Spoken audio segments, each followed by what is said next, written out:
Welcome back to Beagle Eye Vision. I still don't have a speaker, so it's gonna be sound effects list book review. But I got some Dove Sludge in my cup. One of these, so good. I tried this Calio Cream too.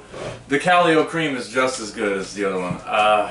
They're all amazing. They're all amazing. I need to order some more, but I'm waiting for them to do another deal, like buy one tub get one free type of thing. That it makes the shipping worth it, because shipping can get up to like 15 bucks, 20 bucks.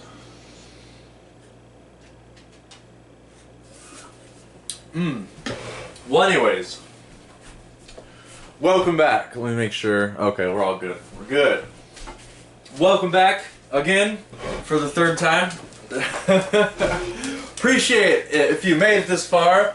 So this book review is going to be a little bit different because it's a short story. The story we're doing today is called From Beyond, and the short story is only about, it's like 7 pages, I think. In this book it's about, yeah, I would say 6 to 8 pages. So a really long one there. I don't know how anybody could just get through 7 pages. I mean, you could literally read this one in a day. From Beyond. It's so good. But there's also a movie, 1986. The film was released in 1986. It's a really good movie. The budget was like, I'll get into it.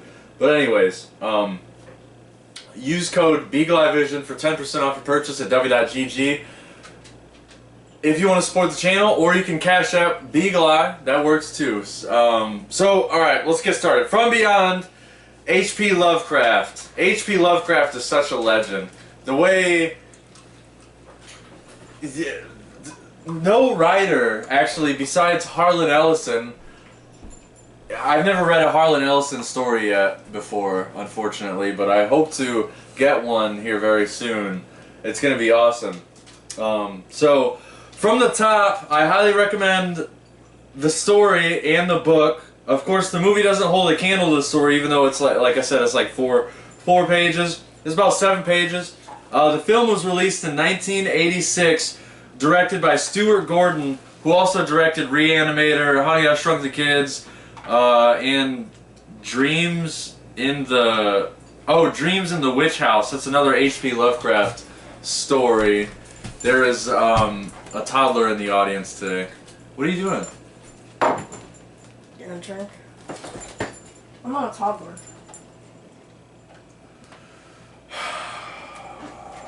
Continue. Okay.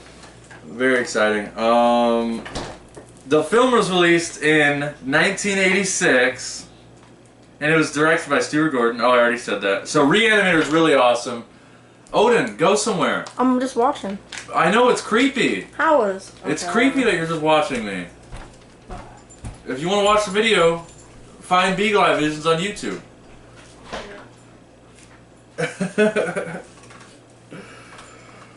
Okay, so the budget of the film was $4.5 million. And unfortunately, the box office came out at $1.2 million. So I saw somebody on YouTube was like, "This is a small budget film." $4.5 million in the '80s was by no means a small budget. And it's not like, you know, Reservoir Dogs, Quentin Tarantino. I think they made Reservoir Dogs with what, like it was less than $1 million. I think it was less than $500,000. I think it was like $453,000 they made Reservoir Dogs with. So it's really the movie's amazing. I hate to say typical cliche sentences, but they literally wouldn't be able to make this movie today. If they remade this movie like they remade The Thing, it would be a waste of time, because they would overuse the CGI and it would just ruin it. Like the original in 1986. The practical effects and the special effects were phenomenal, and I would highly recommend checking out Cinemassacre's review that they do on the 1986 film. It's really good. Shout out Angry Video Game, they're awesome. But yeah, it was. I don't know why it didn't make that much money. I guess for a $4.5 million budget, that's pretty crazy.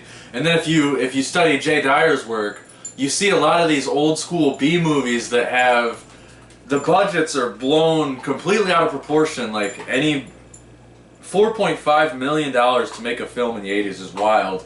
And there's ties, you can follow the money in the CIA where a lot of these low budget films were actually fronts for drug money. They were actually laundering money, like a lot of, I think there was even a Steven Seagal film where the budget of the movie was less than $1 million, and then the film cost, like, it was about $6 to $7 million. Or Steven Seagal, I can't remember the main actor who was in the movie, but it was really interesting. So that's why you need to check out Esoteric Hollywood. I can't remember if that was in the first Esoteric Hollywood or the second Esoteric Hollywood that was in. But they did mention it, and Mark Devlin talks about that too sometimes. So in the film, the protagonist mentions the third eye being a dormant gland responsible for the sixth sense or a supernatural gland. The pineal gland, or also known as the pine cone gland, which is, pine cone is a seed. Which I'm gonna go off. I'm trying not to go off on a tangent this book review, but I already probably went off on 4.0. The pineal gland or the pine cone gland. This is really funny because in the story it's located on Benevolent Street, but it doesn't. The number of the address is never mentioned in the story. But in the movie, you notice that the house is located on 666 Benevolent Street. And one of the authority figures in the film happens to be an ex-football star. It's really interesting. It's I thought that was funny that they put that ex-football star thing in there, because and there's more to it too. So the house is equipped with paintings of royalty, a red carpet, and a checkerboard floor. So if you study Eyes Wide Shut, or Wake the Dead podcast or Cubbyhole podcast, that's all very, there's probably a reason why they put the checkerboard floor in there with the red carpet, and there's even a staircase that goes all, I can't remember if it's a twisting sort of staircase. I mean, when you think about how the movie was filmed, if it was filmed in an actual house, it seems like the staircase kind of like, it is kind of a spiral staircase where you don't know what's at the top. And that's where the scientist keeps the machine that he's working on. It's up in the attic. So you see in the film the staircase is like a big mansion. The staircase is on the right side and it goes up. You don't know what it leads to. It has one of them staircases where there's a plateau at the top and then there's more stairs. It's really interesting. So it's the way that they filmed it is very intriguing, and it makes you think there's a reason. There's some really good allegory in this movie. And then the device to expand the third eye or the pineal gland is called the resonator, right? When something, like, Mark Passio talks about it all the time, when something resonates with us, when somebody says something, it resonates with it. I thought that was another really intriguing little fact, that why would they call it the resonator? I'm sure there is. We need to get some better inquiring minds on here. Like Brandon Martin, you need to break down From Beyond, the film From Beyond, Brandon. Shout out to Brandon too, miss you, bro. We need to hang out soon. So, I need to get some more Dubby. Stuff's so good, so good.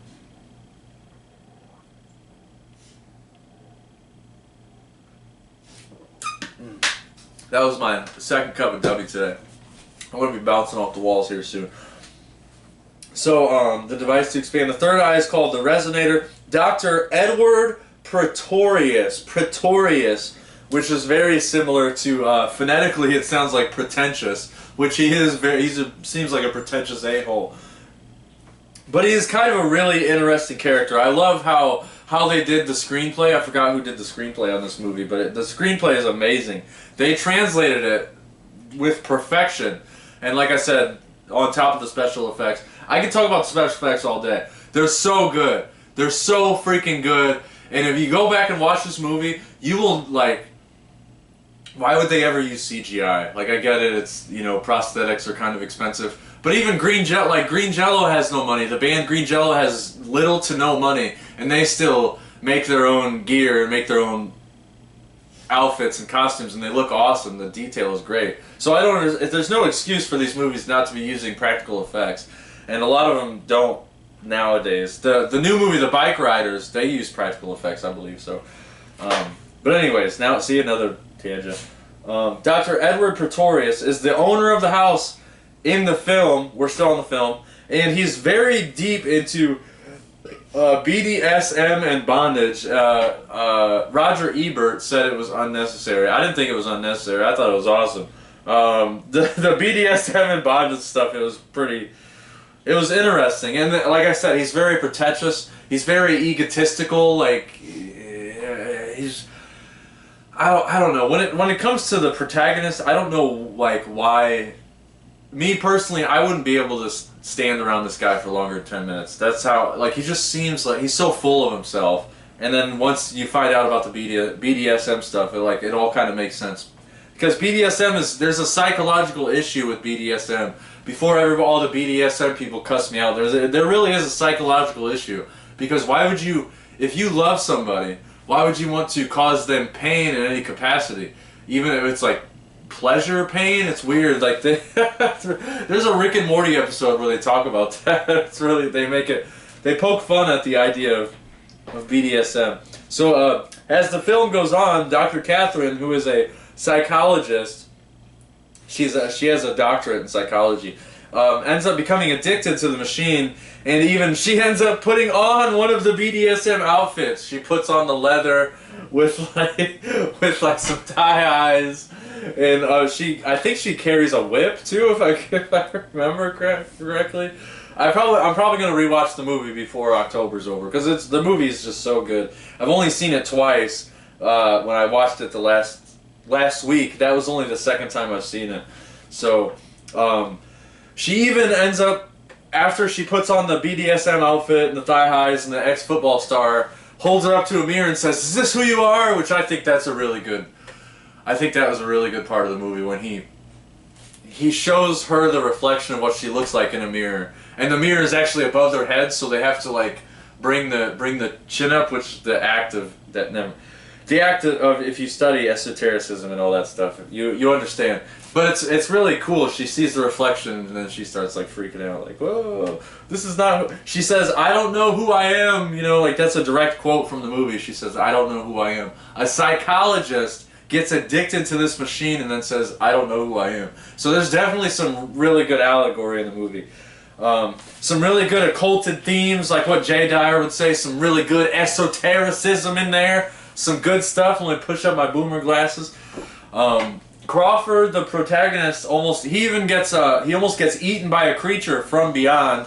And when he breaks free, he looks like it's really interesting. He looks like a cancer patient, or like you could say he looks like a newborn child.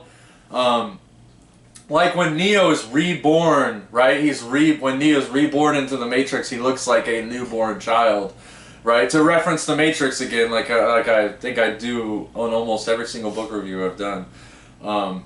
Crawford also develops an enlarged third eye gland that protrudes out of his forehead like a snake or a serpent. Don't tread on Crawford, am I right? No, it looks, again, the practical effects is amazing. Like this little snake comes out of his forehead. It's so gross. Really, it's done. It's very well done. It's really interesting. Like it's one of those. It's disgusting to look at, but at the same time you can't help but look away. It's just like that's how good it is. And then another part of the movie, which I thought was really interesting, Crawford insults the creature, and he says that this is all because you cannot make love, or he says something along those things. You're not like, you don't have the mental capacity of love, and he says that to the doctor because like I said, the doctor's very egotistical, and when you come across a very egotistical person, the more you know an egotistical person, it's harder to find. Like I always ask myself, how could this person who is so extremely egotistical, how could this person even be capable of loving somebody else besides themselves? Because they're so full of themselves. Everything's about them. It's like it's a pseudo Satanism type of mentality. It's really interesting. Like it's weird. The psychology of an egotistical person is very interesting, and I think a lot of even a lot of the serial killers, if you study the psychology of serial killers like John Wayne Gacy or who's the dumb idiot with glasses, Jeffrey Dahmer, if you study these guys, they're very, very egotistical. Like they're completely full of themselves. Like, or that Buffalo Bill guy, he's like stares at himself in the mirror all day. It's just, you know, that part of it fascinates me. That part of the psychology fascinates me. So, oh, and like I said earlier, that's the issue with BDSM or sadomasochism, because when your pineal gland is truly dormant, you really are not capable of true love. And that's how powerful the brain is you can get yourself to that mental capacity. Like, you really can, and poison yourself and give yourself this poisoned worldview, and then that's just the next thing that develops. If you study the path of psychology, or if you study the path of psychopaths, that's like the steps that it leads up to. They talk about it on Wake to Dead podcast quite a lot. It's really good. I highly recommend Wake to Dead podcast. And Mark Passio also talks about it on What on Earth is Happening, of course. In the early episodes, like I think like in you get into like episode 15 to episode 23 of What on Earth is Happening, it gets really deep into the psychology of these types of individuals. So like I said, the mind is it really is that powerful, and we will learn how powerful the mind is in the next book review. Oh shoot, I forgot it. I like to have the next book to show you guys what the next book is for the next book review, but I totally forgot to have it. It's in a pile somewhere in the house. I don't want to get up and go find it. So now we're getting to the story. The story, which like I said is about 7 pages, the story opens up with the narrator, and the narrator isn't named in the book, which is, I thought that was interesting that they made the protagonist Crawford in the movie, or they made the good guy in the movie Crawford, and in the story Crawford's like the psychopath, egotistical science guy who knows no bounds. So the story opens up with the narrator describing what happened to Crawford Tillinghast, how he has locked himself inside of his attic with a mysterious machine he had been working on.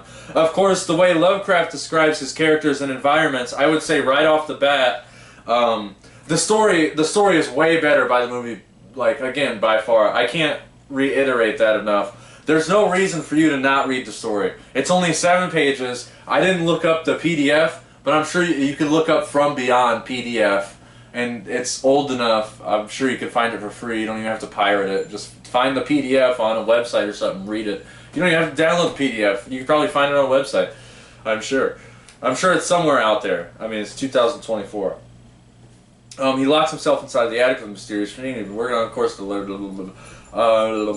the first quote is a great example of how H.P. Lovecraft articulates his words. He is such a great wordsmith. H.P. Lovecraft is such a legend. I like the way that he describes his world building. It's just 10 out of 10. I'm gonna say every October I do a H.P. Lovecraft story review. It's just so good. It's genius. It's freaking genius, man. So this is from page 116. Those waves will open up to us many vistas unknown to man, and several unknown to anything we consider organic life. We shall see that at which dogs howl in the dark, and that at which cats prick up their ears after midnight. We shall see these things and other things which no breathing creature has yet seen. I really wish I had the microphone and the soundboard, but maybe I'll get to it eventually. I don't know. Maybe I'll go play guitar at the park, and maybe somebody will give me like $20, and I could use that $20 to order a really nice Bluetooth speaker. Who knows? I don't know. Like Conan O'Brien said, this show needs more money. This show needs more money. We need more money on this show. Book reviews every month, every first of the month. Give us more money. Beagle Eye Visions, give us more money. Use code Beagle Eye Vision at w.gg, give us more money. So anyways, that quote is phenomenal, and I wish I could use more quotes, but I might as well just read the whole story to you guys if I'm going to, quote the 7-page story. So the protagonist notices that Tillinghast has the power turned off and even like unhooked. All the power is just totally off. Even though there is no power, the machine still has an unusual ultraviolet glow. The machine is connected to a chemical battery, which I would love. Like, you know, that's the great thing about reading stories, is that you can use your own imagination, and it's like directing your own film inside of your mind. And like, I would, what is a chemical battery? When I read that in the story, it says it's connected to a chemical battery.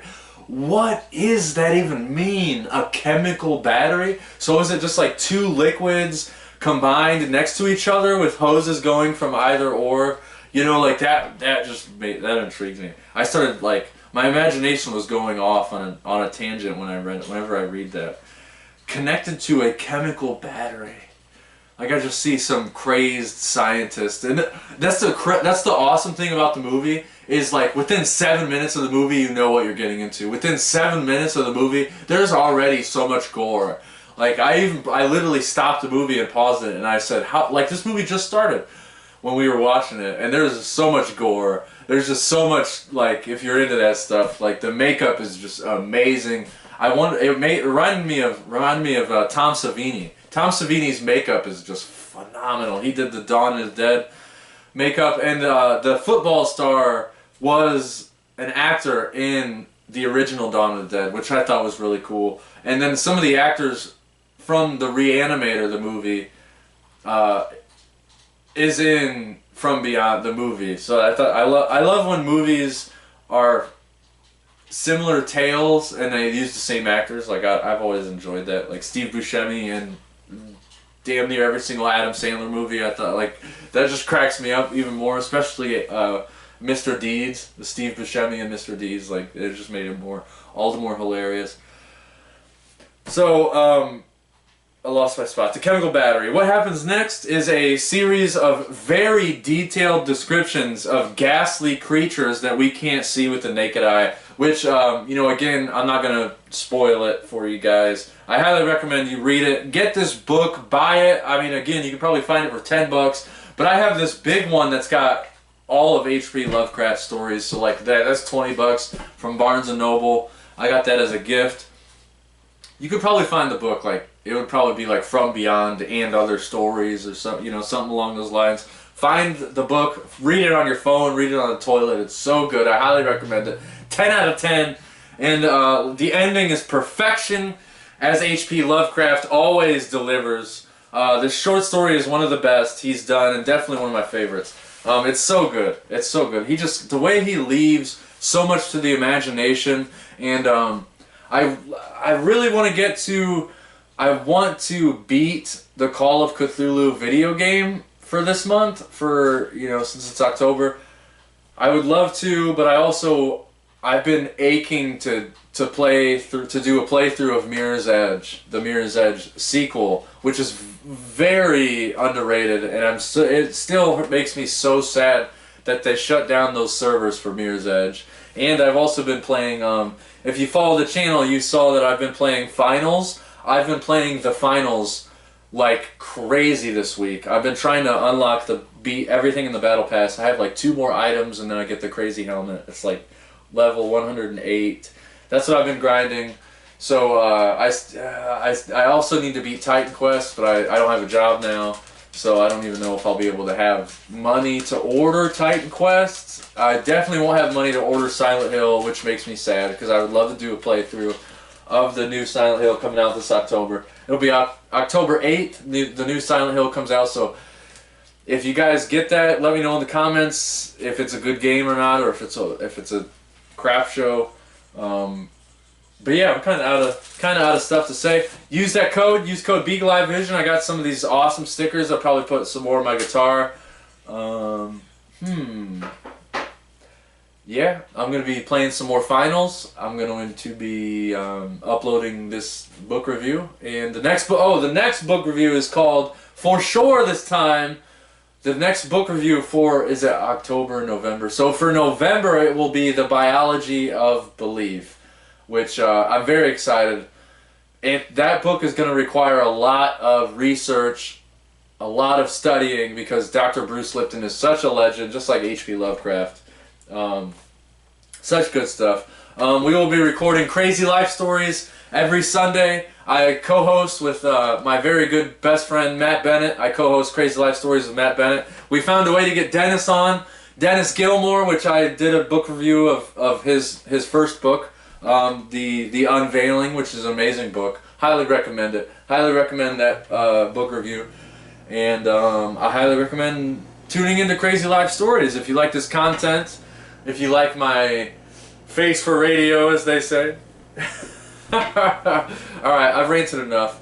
Get yourself some Dubby. I'm going to go record some 13 after this, probably upload this, go record a 13 episode because I'm almost done beating 13, and then I'll probably go on to Mirror's Edge, or I'll probably go on to the finals. The finals have been so much fun. I've been like addicted to the finals, man. It's been so good.